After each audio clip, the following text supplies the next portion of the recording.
শুভ দুপুর বন্ধুরা, তোমরা সবাই কেমন আছো? আশা করি ভালো আছো।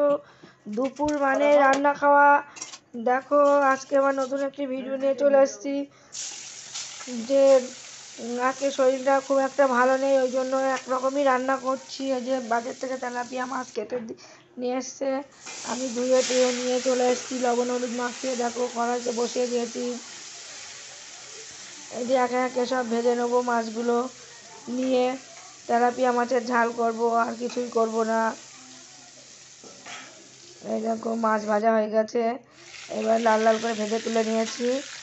এই দেখো তেলাপিয়া মাছ একটু লাল লাল করে না ভাজলে ভালো লাগে না, আমাদের সবাই একটু লাল লালই পছন্দ করে।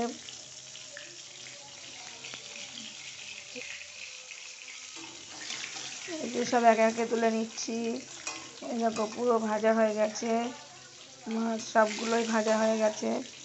এরপরে কড়াইতে একটু জিরে ফোড়ন দেবো, পেঁয়াজ কাঁচা লঙ্কা ফোড়ন দিয়ে একটু ভাজা ভাজা করে নিয়ে সর্ষে বাটা জিরে দিয়ে একটু হালকা নাড়াচাড়া করে জল ঢেলে দেবো।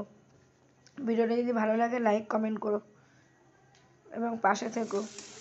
চলো টাটা, আবার দেখা হবে বন্ধুরা।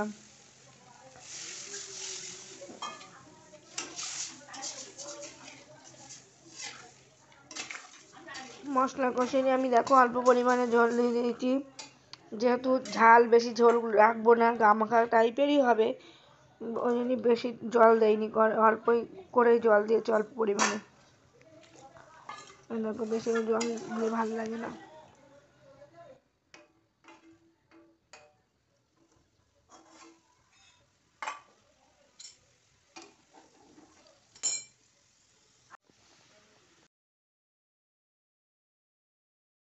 দেখো ঝোল ফুটে গেছে, একে একে মাছগুলো ছেড়ে দিয়েছি বন্ধুরা। দেখো একটু ভালোভাবে ফুটলে নামিয়ে দেব।